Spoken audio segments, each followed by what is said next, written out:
जय हिंद दोस्तों, इस नए वीडियो में आप सभी का स्वागत है।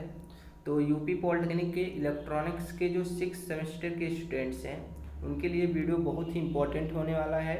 उनका एक सब्जेक्ट है एमआरई, ठीक है, माइक्रोवेव एंड रडार इंजीनियरिंग। इसके बारे में हम लोग बात करने वाले हैं। मोस्ट इंपॉर्टेंट क्वेश्चन आपको इस वीडियो लेक्चर में बताए जाएंगे जो आपके एग्जाम के पॉइंट ऑफ व्यू से बहुत ही इंपॉर्टेंट होने वाले हैं। इससे मैक्सिमम क्वेश्चन आपके एग्जाम में आने ही आने वाले हैं, ठीक है। तो ये वीडियो बहुत ही इंपॉर्टेंट होने वाला है। वीडियो को अपने दोस्तों के पास ज़रूर शेयर कीजिएगा ताकि उनका भी हेल्प हो सके।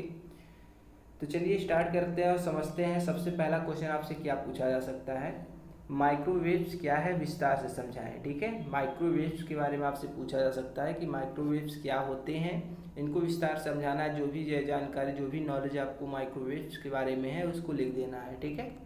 चलिए अगला क्वेश्चन आपसे पूछा जा सकता है, रिफ्लेक्स क्लेस्ट्रॉन क्या होता है, इसका वर्किंग प्रिंसिपल व कैरेक्टरिस्टिक लिखिए। ठीक है, जो रिफ्लेक्स क्लेस्ट्रॉन होता है वो क्या होता है, ठीक है, इसका काम क्या होता है, इसका वर्किंग लिखना है, सर्किट डायग्राम बना के उसका कैरेक्टरिस्टिक लिखना है, ठीक है।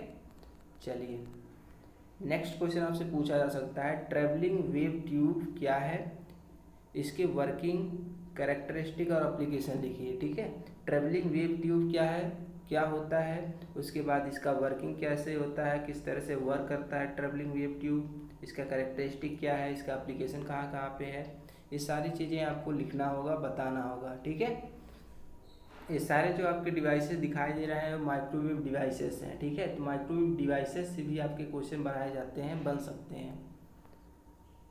अगला क्वेश्चन आपसे पूछा जा सकता है, इम्पैड और ट्रैपेड डायोड में क्या अंतर है।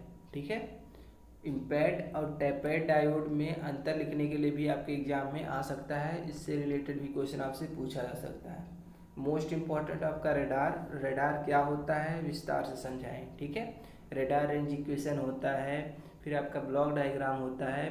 तो ये सारी चीज़ें आपको इसमें लिख देनी है। रेडार क्या होता है विस्तार समझाने के लिए अगर दे देता है आपको रेडार को, तो जितना भी जानकारी होगा समय के अनुसार आप ज़रूर लिखिएगा। ठीक है, तो कोशिश कीजिएगा ज़्यादातर जो क्वेश्चंस होंगे फिगर बना के समझाने की कोशिश कीजिएगा ताकि एग्जामिनर अच्छा नंबर दे। चलिए अगला क्वेश्चन देखते हैं, एक्टिव और पैसिव सैटेलाइट्स क्या होते हैं। एक्टिव और पैसिव सैटेलाइट्स में अंतर आपको लिखने के लिए भी दिया जा सकता है। ठीक है, difference between active and passive satellites, active satellites क्या होते हैं और पैसिव सैटेलाइट्स क्या होते हैं, इसके बारे में आपको दे सकता है अंतर लिखने के लिए। ठीक है, अगला क्वेश्चन पूछा जा सकता है, जियो स्टेशनरी सैटेलाइट्स क्या होते हैं, इसकी क्या आवश्यकता है, इसकी क्या नीड है। ठीक है, जियो स्टेशनरी सैटेलाइट्स की क्या नीड है, इसको लिखने के लिए भी आपको दे सकता है। सबसे पहले क्वेश्चन आपसे पूछा जा सकता है कि जियो स्टेशनरी सैटेलाइट्स क्या होते हैं, इसके बारे में बताइए, और इसकी क्या आवश्यकता है, क्या नीड है, इसके बारे में आपसे पूछा जा सकता है। ठीक है, चलिए अगला क्वेश्चन आपसे पूछा जा सकता है, सैटेलाइट कम्युनिकेशन क्या होता है। सैटेलाइट कम्युनिकेशन क्या होता है, विभिन्न प्रकार के सैटेलाइट्स में अंतर लिखिए। ठीक है, तो डिफरेंट टाइप के आपके सैटेलाइट्स होते हैं, उनके बारे में आपको लिखना है। और सबसे पहले आपको लिखना है कि जो कम्युनिकेशन सैटेलाइट्स है वो क्या होते हैं। ठीक है, कम्युनिकेशन सैटेलाइट्स क्या होते हैं और जो डिफरेंट टाइप के आपके सैटेलाइट्स होते हैं उनमें अंतर आपको लिखना होगा। चलिए अगला क्वेश्चन आपसे पूछा जा सकता है, रेक्टेंगुलर वेव गाइड क्या होता है, विस्तार से समझाइए। ठीक है, रेक्टेंगुलर वेव गाइड एक आपका होता है, एक सर्कुलर वेव गाइड होता है। तो इन दोनों में से एक का तो कंफर्म है देगा, तो ज़्यादातर जो चांसेस हैं वो रेक्टेंगुलर वेव गाइड का है। ठीक है, तो रेक्टेंगुलर वेव गाइड क्या होता है विस्तार से समझाना है। जो भी जानकारी आपको इससे रिलेटेड होगा आप सारी चीज़ें लिख देंगे। ठीक है, चलिए अगला क्वेश्चन आपसे पूछा जा सकता है, impossibility of TEM mode in wave guide. ठीक है, वेव जो आपका वेव गाइड होता है उसमें TEM मोड इम्पॉसिबल होता है, ऐसा क्यों, ये भी क्वेश्चन आपसे पूछा जा सकता है एग्जाम में। एंटीनाज क्या है, इससे इलेक्ट्रोमैग्नेटिक वेव किस प्रकार प्रोपेगेट होती है या फिर रेडिएट होती है, समझाइए।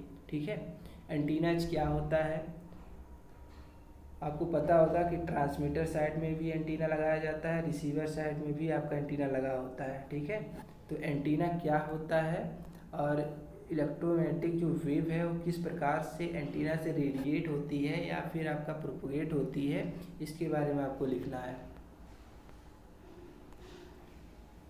अगला क्वेश्चन आपसे पूछा जा सकता है इलेक्ट्रोमैग्नेटिक स्पेक्ट्रम क्या होता है, इसके विभिन्न रेंजेस के बारे में बताइए। ठीक है, जो आपका ईएम वेव होता है या फिर ईएम स्पेक्ट्रम होता है, इलेक्ट्रोमैग्नेटिक स्पेक्ट्रम होता है, विद्युत चुम्बकीय स्पेक्ट्रम जो है वो कैसा होता है, क्या होता है, इसके विभिन्न रेंजेस के बारे में लिखिए कि कौन कौन से रेंजेस के अंतर्गत आते हैं। ठीक है, अगला क्वेश्चन आपसे पूछा जा सकता है एंटीना में प्रयुक्त होने वाले कुछ टर्म्स को परिभाषित कीजिए। जैसे आपका पॉइंट सोर्स हुआ, पावर गेन हुआ, डायरेक्टिविटी अपर्चर हुआ, फिर आपका इफेक्टिव एरिया हुआ, रेडिएशन पैटर्न हुआ। इन सबको आपको परिभाषित करना है, सिर्फ आपको डिफाइन करके छोड़ देना है सारी चीज़ें। ठीक है, चलिए अगला क्वेश्चन आपसे पूछा जा सकता है एंटीनाज एरे क्या होता है। विभिन्न प्रकार के एंटीनाज एरे के बारे में लिखिए। ठीक है, एंटीना एरे क्या होता है और कितने टाइप्स के होते हैं, डिफरेंट टाइप के आपके एंटीनाज होते हैं, उनके बारे में आपको लिखना होगा। ठीक है, चलिए अगला क्वेश्चन देखते हैं निम्न टर्म को परिभाषित कीजिए। जैसे आपका क्रिटिकल फ्रीक्वेंसी हुआ, मैक्सिमम यूजेबल फ्रीक्वेंसी हुआ, स्किन इफेक्ट हुआ, इस सारे टर्म को आपको समझाना है। ठीक है, इस सारे टर्म को आपको परिभाषित कर देना है, लिख देना है। अगर आपके एग्जाम में पूछा जाता है, सारे क्वेश्चन बहुत ही इंपॉर्टेंट है आपके एग्जाम के पॉइंट ऑफ व्यू से। इन सारे क्वेश्चन को आप बहुत अच्छे से प्रिपेयर करके जाइएगा, बहुत अच्छे से तैयार करके जाइएगा। अगला क्वेश्चन आपसे पूछा जा सकता है रेडियो वेव्स क्या होते हैं, इसके प्रोपगेशन के लिए मोड को समझाइए। ठीक है, रेडियो वेव्स क्या होते हैं, किस तरह से प्रोपगेट करते हैं, इसके लिए कौन कौन से मोड होते हैं।